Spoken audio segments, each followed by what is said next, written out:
자, 이번 시간 마태복음 3장 말씀 우리 같이 보겠습니다. 기도하겠습니다. 하나님, 이 말씀 통해서 우리 회복시켜 주옵소서. 늘 하나님의 말씀이 우리를 회복시키시고 소성케 하는 줄로 믿습니다. 하나님께서 역사하셔서 말씀 읽는 시간 모든 이에게 하나님의 회복의 또 은혜의 시간 되게 주께서 도와주옵소서. 예수님의 이름으로 기도합니다. 아멘. 자, 마태복음 3장 말씀입니다. 1장과 2장은 이제 예수님의 탄생에 관한 기사들이 나와 있고요. 이제 3장에는 세례 요한이 등장하면서 본격적인 예수님의 사역이 이제 공생애가 시작이 됩니다. 자, 3장 1절입니다.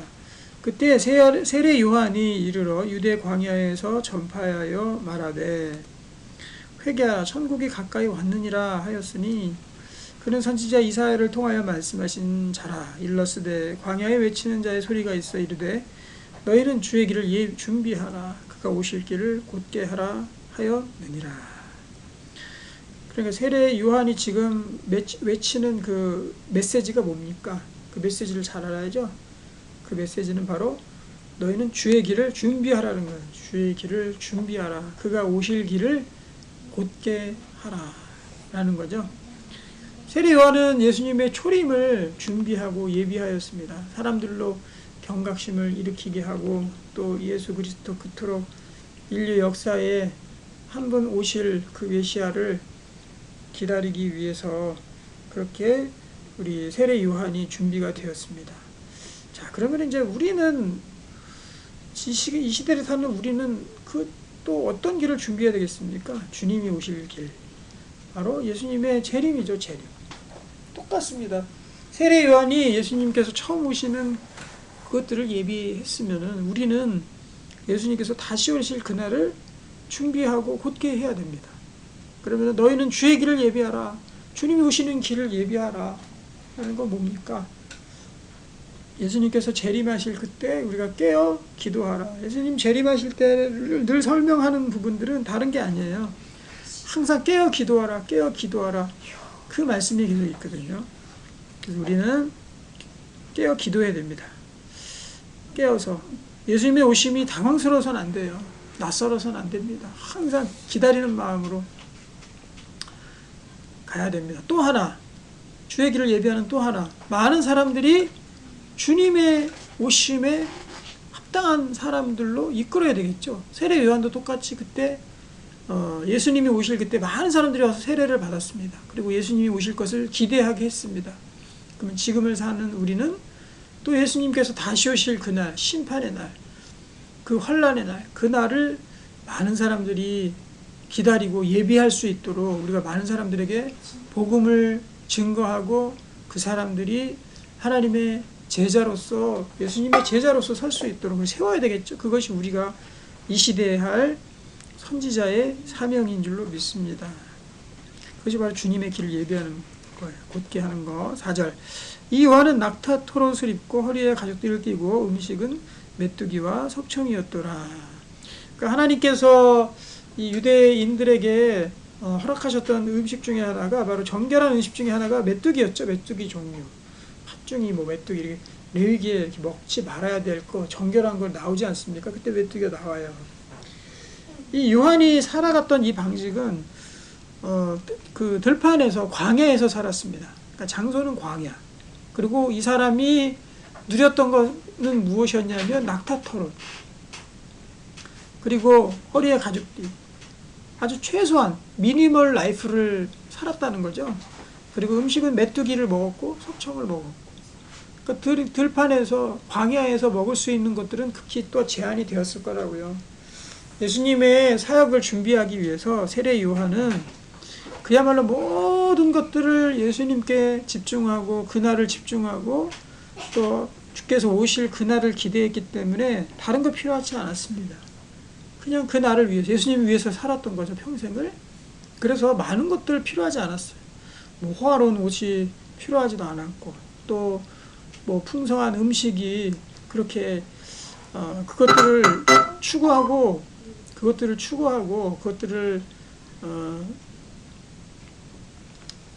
그것들을 바라고 살지 않았던 사람이 바로 이 요한입니다. 세례 요한처럼 우리는 이제 제2의 세례 요한이 되는 겁니다. 예수님의 재림을 준비하는 세례 요한이 되는 겁니다. 그렇죠. 그래서 우리의 삶도 미니멀 라이프로 가야 돼요.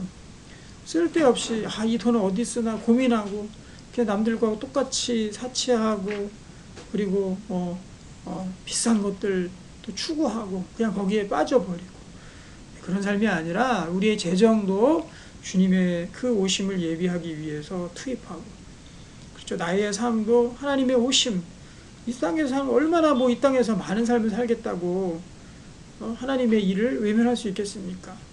그렇잖아요.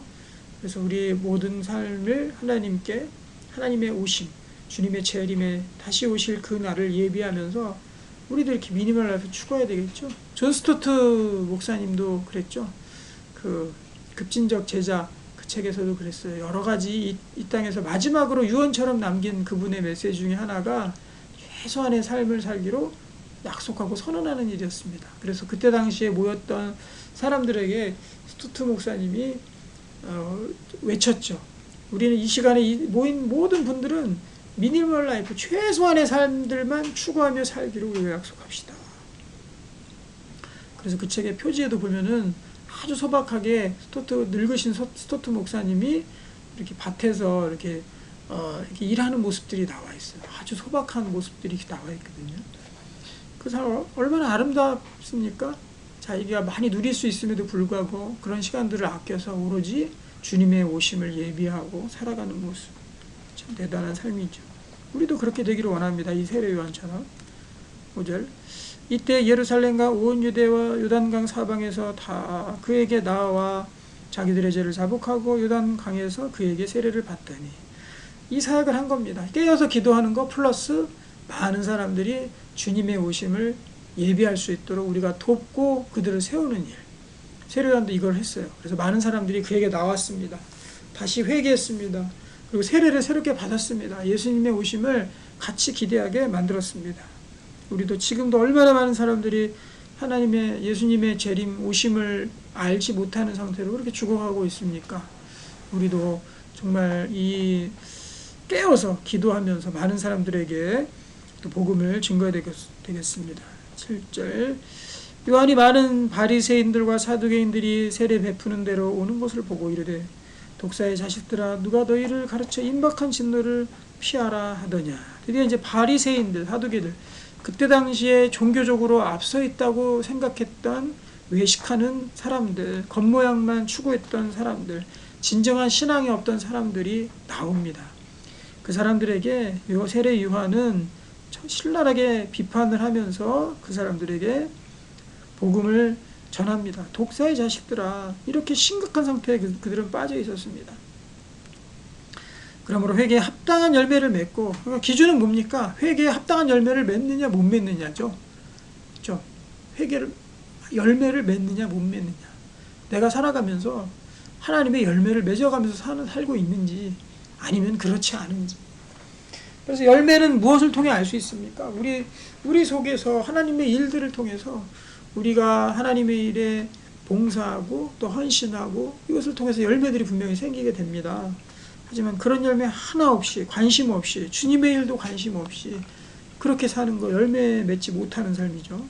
그래서 회개에 합당한가 내가 열매를 맺고 있는가 체크하는 것은 너무나도 중요한 일입니다. 이게 하나님이 오실 그 날을 우리가 예비할 수 있는가 없는가 기준이 되는 것입니다. 9절 속으로 아브라함이 우리 조상이라고 생각하지 말라. 내가 너희에게 이르노니 하나님이 능히 돌들로도 아브라함의 자손이 되게 하시리라. 종교적으로 오류를 범하고 있던 사람들에게 세례 요한이 증거할 말씀입니다. 이미 도끼가 나무 뿌리에 놓여 있으니 좋은 열매를 맺지 아니하는 나무마다 찍혀 불에 던져지리라. 그러니까 우리 속에서 이 하나님의 귀한 선한 열매들을 맺느냐 못 맺느냐 너무나도 중요한 잣대인 거죠. 어떻게 보면 세례 요한은 무슨 기준으로 그들에게 얘기를 했냐면 바로 열매를 맺느냐 좋은 열매냐 나쁜 열매냐 이걸 가지고 그들이 회개에 합당한 열매를 맺는지 주님의 길을 예비하고 있는 사람들인지를 판단하는 근거로 삼았다는 거예요.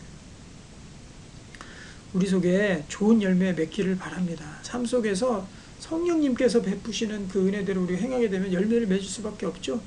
그리고 우리가 복음을 증거하고 삶 속에서 선을 행하고 사랑을 행하고 하나님의 인자와 긍휼을 행하는 그러한 삶이 바로 좋은 열매를 맺는 삶입니다.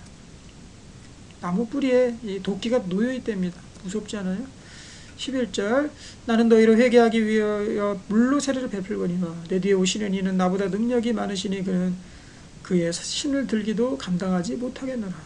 그는 성령과 불로 너희에게 세례를 베푸실 것이요. 물은 그냥 씻는 거로 끝납니다. 물은. 하지만 불은 완전히 그 성질까지도 화학적 변화를 일으켜요. 뭐 요즘에 정치권에서 화학적 원팀이냐 아니냐 이런 거 따지는데 하여튼 말들은 잘 하시는데요. 이 도자기가 흙으로 그릇을 만들고 거기에 물을 부으면 어떻게 됩니까? 그 그릇이 젖죠.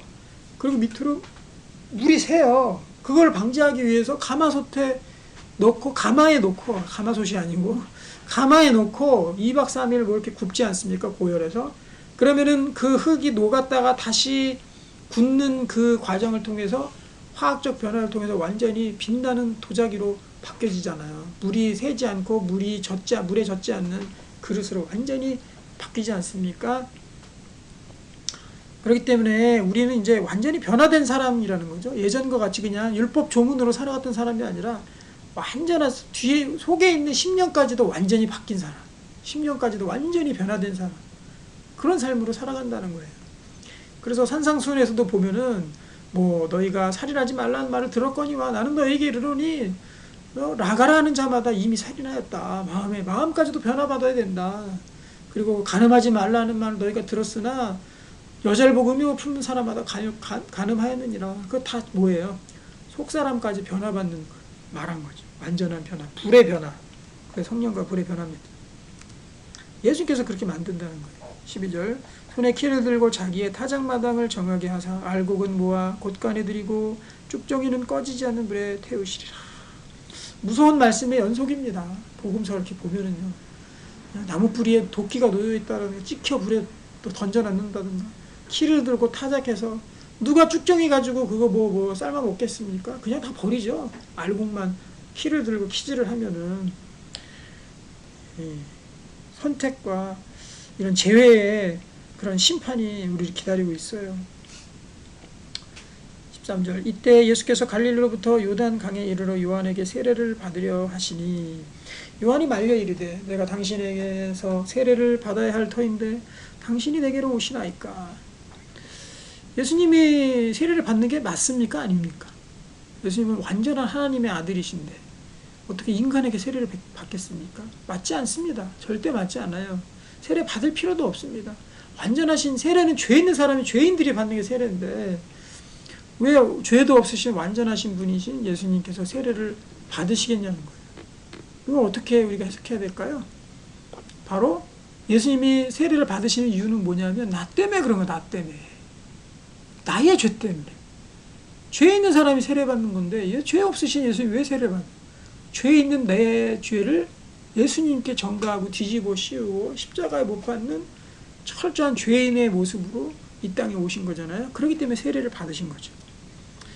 예수께서 대답하여 이르시되 이제 허락하라. 우리가 이와 같이 하여 모든 의를 이루는 것이 합당하니라 하시니 이에 요한이 허락하는지라. 예수께서 세례를 받으시고 곧 물에서 올라오실새 하늘이 열리고 하나님의 성령이 비둘기같이 내려 자기 위에 임하심을 보시더니 하늘로부터 소리가 있어 말씀하시되 이는 내 사랑하는 아들이요 내 기뻐하는 자라 하시니라. 하늘에서 드디어 이 예수님을 하나님의 아들로 공인하는 그런 하나님의 음성이 들렸습니다. 이때부터 이제 시작해서 예수님의 본격적인 공생애가 시작이 된 거죠. 십자가에 못 박히시고 부활할 때까지 이 땅에서의 삶이 이런 사생애가 아니라 사생활이 아니라 공생애. 예수님께서 이 땅을 어떻게 사역하실지 그 시작이 바로 이것입니다. 그래서 예수님께서 이제는 이제 사탄에게 시험도 받으시고 병자도 고치시고 사탄들을 내어 쫓으시고 또 십자가에 달리는 그런 생애 가운데 나아가게 됩니다. 우리 세례 요한처럼 우리 이 땅에서 우리의 예수님의 오심을 미리 예비하고 많은 사람들이 와서 세례를 받게끔 하는 귀한 사역이 되기를 원합니다. 그리고 세례 요한처럼 우리도 미니멀 라이프를 추구해서 정말 우리 돈에만 몰두해서 그 돈 하나도 못 가져가요. 죽을 때 또 언제 죽을지도 모르고 기껏해야 뭐 자식들한테 나눠주고 가는 건데 자식에게 그 크게 뭐 도움이 될까요? 모르겠습니다. 이 땅을 살아가는 삶 동안에 정말 필요한 삶이 무엇인지 거기에 집중해서 우리가 살아가기를 원합니다. 기도합니다.